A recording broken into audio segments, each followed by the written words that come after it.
Buenas noches, Dios les bendiga, que la gracia, el favor y la misericordia del Señor sea con todos ustedes. Les damos la muy cordial bienvenida y es un gozo encontrarnos nuevamente para dar una mirada a los proverbios.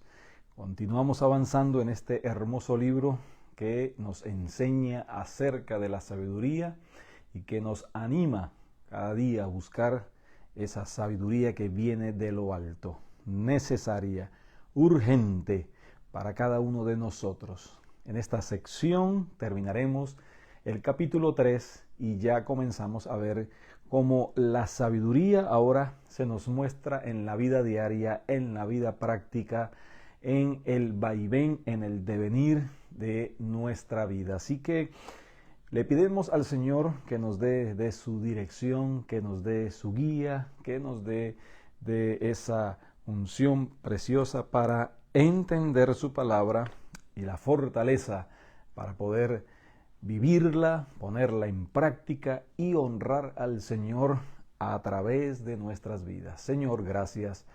Gracias por tu presencia, gracias por tu amor, por tu fidelidad, gracias porque tú nos sostienes, tú nos levantas y tú eres, Señor, por tu gracia, el que nos mantiene firmes, de pie, ante las adversidades de la vida y en esta buena batalla. Gracias, Señor. Ahora, danos, Señor, el gozo, danos, Señor, la satisfacción de poder entender tu hermosa palabra, para así entonces honrarte y glorificarte en nuestra vida a través de la obediencia de la palabra de Dios. Señor, gracias en el nombre de Jesús.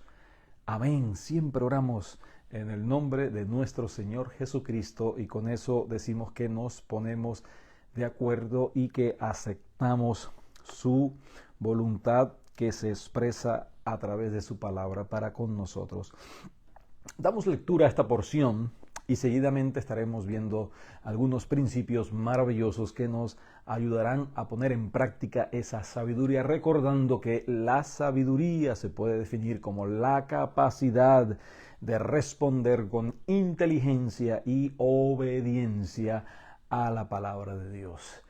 Entendemos la palabra de Dios por la capacidad que nos da el Espíritu Santo, ya que la misma palabra nos llama a renovar nuestra mente, a ser transformados por medio de la renovación de nuestro entendimiento para comprobar la voluntad de Dios, que siempre es buena, que siempre es agradable y perfecta. Así que damos lectura a partir del verso 27, dice de la siguiente manera: no te niegues a hacer el bien a quien es debido cuando tuvieres poder para hacerlo. No digas a tu prójimo, anda y vuelve, y mañana te daré, cuando tienes contigo que darle. No intentes mal contra tu prójimo, que habita confiado junto a ti.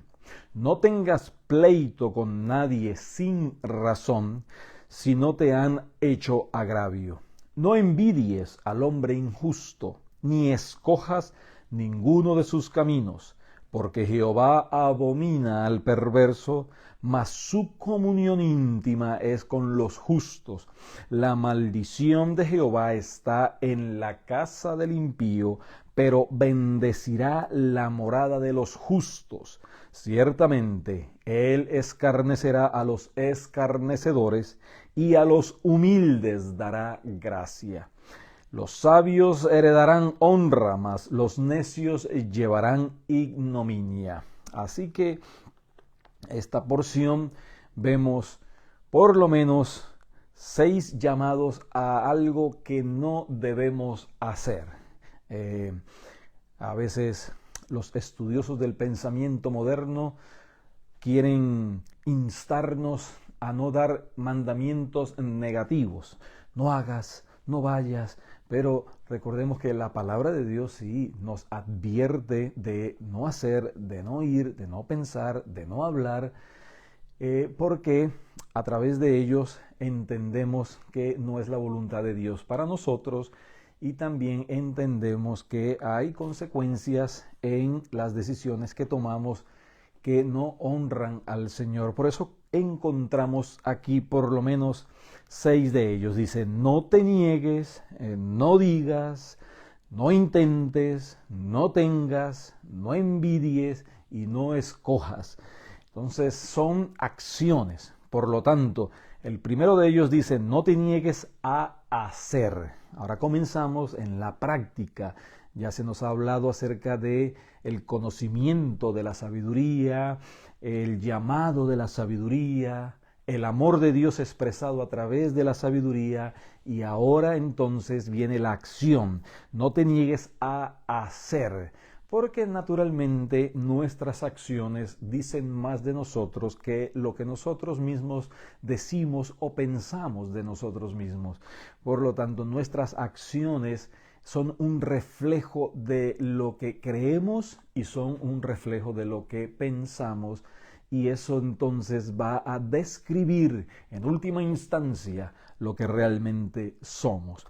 Y aquí se nos hace este llamado: no te niegues a hacer el bien a quien es debido, cuando tuvieres poder para hacerlo. Es decir, la ocasión y la capacidad de hacer el bien. Hay esos momentos precisos, hay esos momentos indicados, hay esas personas que sabemos que necesitan de nuestra ayuda, que necesitan de nuestro aporte, que necesitan de nuestra presencia, que necesitan de una llamada, que necesitan de alguna expresión de solidaridad y algún recurso necesario para la subsistencia en algún momento de la vida. Y debemos entonces de estar atentos y no posponerlo si tenemos la capacidad, si es la ocasión y si tenemos los recursos para ayudar a las personas. Así que debemos de ser solidarios y debemos de buscar el bien de los demás cuando nosotros tengamos la capacidad de bendecir al prójimo. Y no solamente eso, sino que ahora dice, no digas. Primero, no te niegues en hacer, y ahora no digas a tu prójimo, anda y vuelve y mañana te daré, porque quizás no habrá esa ocasión el día de mañana, porque no debemos de posponer lo que hoy podemos hacer, porque quizás ese sea el último recurso que esa persona necesite en ese momento, y nosotros, teniéndolo a disposición, no debemos de dilatar esa ayuda que puede ser vital en un momento preciso de la vida de nuestro prójimo. Dice, cuando tienes contigo que darle, si lo tenemos, si está a nuestro alcance, entonces debemos de ser diligentes en proveer para nuestro prójimo. Tercer lugar, no intentes mal contra tu prójimo que habita confiado a ti. Es decir, no faltes a la confianza que esa persona te ha dado. Está habitando confiadamente porque ve en ti esa persona que puede ser un buen amigo, esa persona que quizás pensaría que nunca le traicionaría, esa persona que al contrario piensa que está para sostenerle, para ayudarle, esa persona que quizás pueda ser el refugio o una expresión de amor para con ella. Entonces, no intentes mal, debemos de ser entonces precavidos y debemos de expresar nuestro amor y no nuestra traición a aquellos que confían en nosotros. No tengas pleito con nadie sin razón, porque muchas veces podemos tener pleito con todos por cualquier cosa y debemos de no evitar huir de aquellas ocasiones que puedan convertirse en un problema, en una discusión, en un pleito, en una desaveniencia y aún muy probable hasta un agravio físico. Por lo tanto, no tengamos ese tipo, no, seamos pacíficos, seamos pacificadores y busquemos más bien la ocasión de ayudar al prójimo. También nos dice, no envidies al hombre injusto. Ya de por sí la envidia es inaceptable en la vida del creyente. Por allí menciona acerca de la envidia santa, cosa que es una contradicción, no existe, y ya es una cosa tremenda envidiar, ¿sí?, de por sí. Y más terrible todavía es como lo plantea el versículo, envidiar al hombre injusto. Es algo de una gran magnitud, es una acción que demuestra la oscuridad del corazón de alguien que puede envidiar a un injusto. Puede que adquiera los bienes materiales, la posición de esa persona injusta, pero quizás no quisiera nunca en su vida recibir las consecuencias de una vida injusta o de haber obtenido de manera injusta algún bien. Debemos de evitar a toda costa la envidia, sea de cualquier tipo. Y en último lugar, entonces nos dice, ni escojas ninguno de sus caminos. Es decir, todos estos mandatos nos están llevando al hecho de que cada día tomamos acciones, cada día damos pasos, cada día hacemos algo, y hay un contraste, ¿no?, entre lo que debemos hacer como aquellos que hemos recibido la sabiduría, la instrucción, el conocimiento de la verdad de Dios, y de aquellos que andan rechazando la sabiduría, que no aceptan la sabiduría, que huyen, rechazan, detestan la sabiduría. Por lo tanto, ahora vemos las razones del por qué tenemos estas advertencias en estos primeros versículos. Y vemos que ahora el Señor nos da sus razones. Y dice, porque Jehová abomina al perverso, mas su comunión íntima es con los justos. Y esto da al traste con aquellos clichés, porque a veces construimos nuestra vida, construimos lo que pensamos, lo que somos, basado en los clichés de moda que aparecen en las nuevas modas de la fe, como aquel que dice, Dios ama al pecador, pero odia al pecado. Y al final del día, el pecador, si no se arrepiente, se irá también a una eternidad sin Cristo con su pecado. Recordemos también que el mismo salmista en el capítulo 7, verso 11 dice, el Señor está airado con el impío todo el tiempo. Y también nos recuerda Isaías 57, 21, no hay paz, dice mi Dios, para los impíos.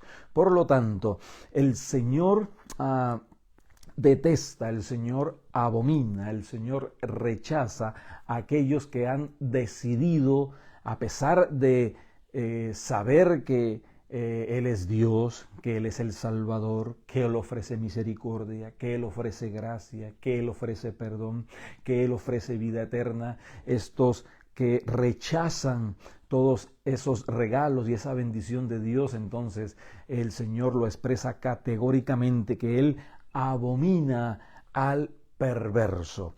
Y lo interesante de esto es que no es algo simplemente individual y personal, aunque sí lo es en un principio, pero nuestras decisiones, el camino que escogemos vivir, afecta directamente a nuestro hogar, afecta a nuestro entorno, afecta a nuestros seres allegados, nuestros seres queridos, porque vean cómo dice el verso 33, la maldición de Jehová está en la casa del impío. O sea que ya no solamente con la persona en lo individual, sino ahora también afecta a su entorno.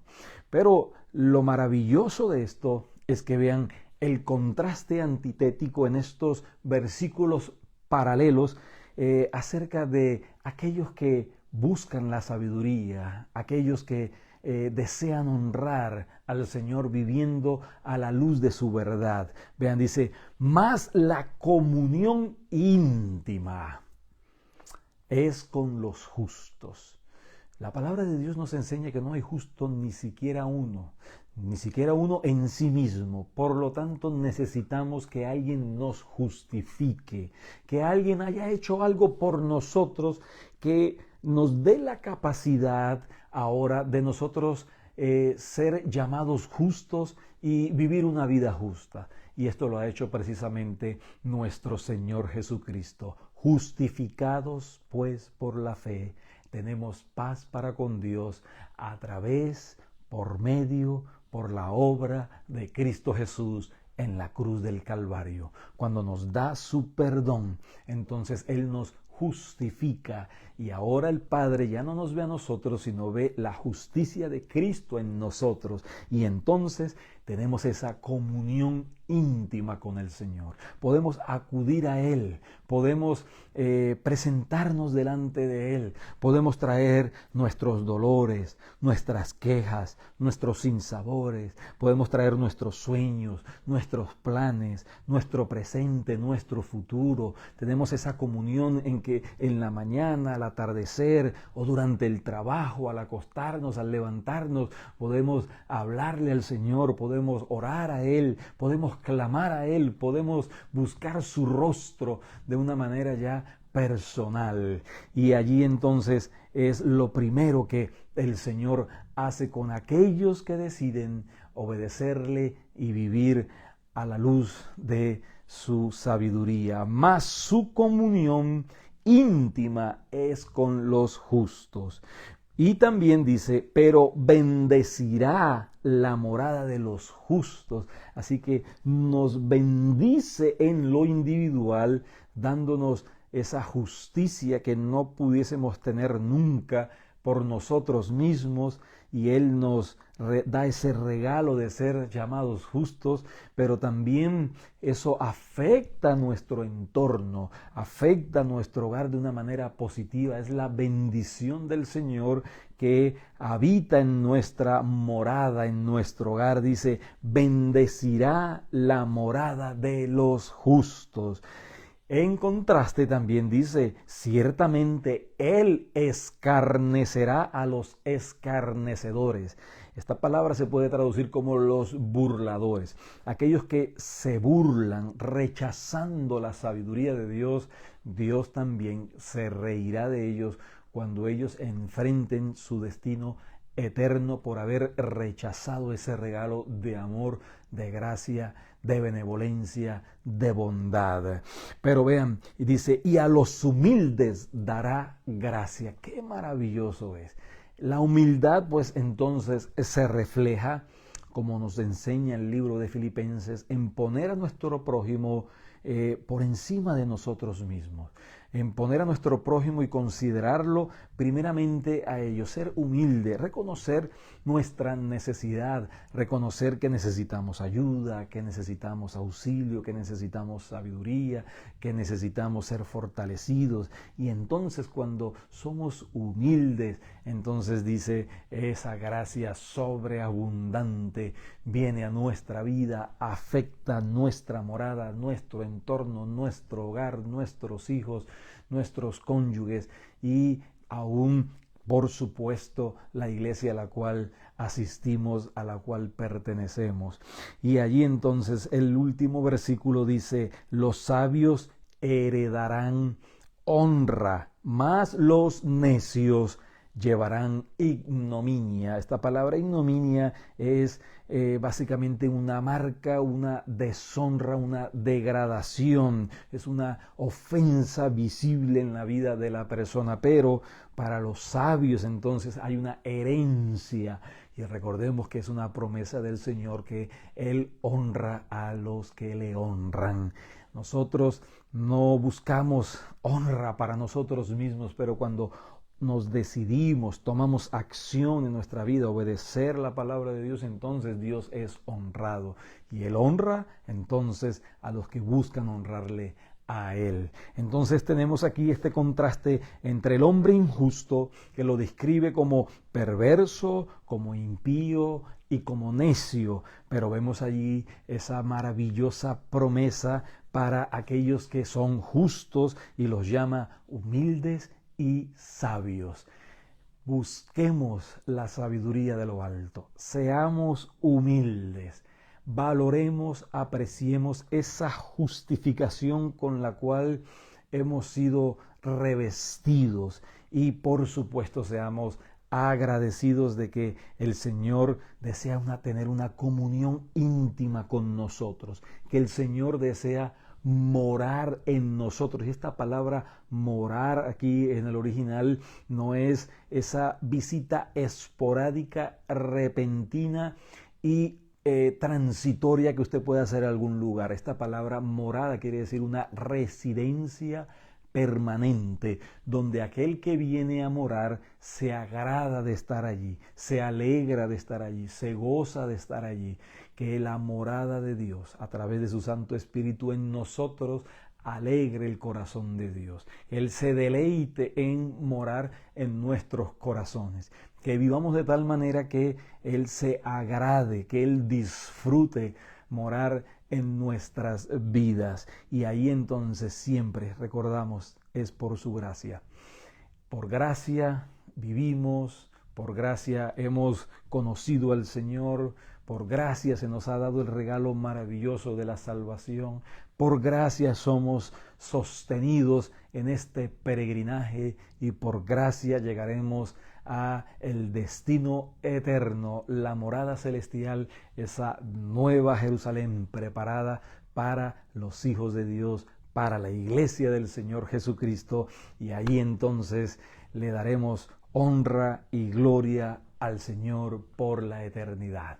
Que el Señor nos fortalezca con su palabra, que esta sea una marca distintiva en la vida de cada uno de nosotros, tomando acción en base a lo que el Señor nos ordena y considerando siempre que el Señor nos extiende esa gracia maravillosa. Vean, la gracia del Señor está presente en el Antiguo Testamento, porque pensamos que Dios es un Dios de gracia solo en el Nuevo Testamento. Dios es el mismo ayer, hoy y por los siglos de los siglos. Él es un Dios de gracia, Él es un Dios de amor, siempre lo ha sido y siempre lo será, y eso es una gran bendición para su iglesia, para sus hijos. Busquemos el rostro del Señor, busquemos esa comunión íntima, acerquémonos a Él y seamos agradecidos por esas bendiciones espirituales,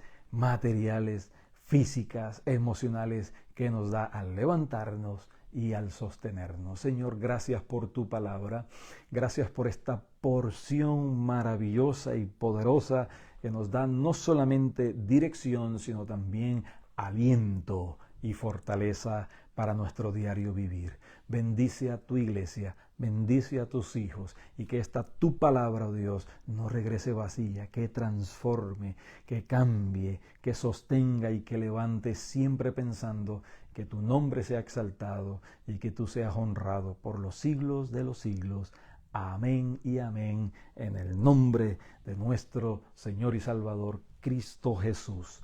Dios les bendiga, Dios les guarde, y como cada miércoles una mirada a los proverbios y recordándoles siempre los domingos celebramos al que vive por los siglos de los siglos. Mirad cuán bueno y cuán delicioso es habitar los hermanos juntos y en armonía, porque allí el Señor envía bendición y vida eterna. Alianza Cristiana y Misionera, Casa de Oración, Brandon, Florida. Dios les bendiga, Dios les guarde.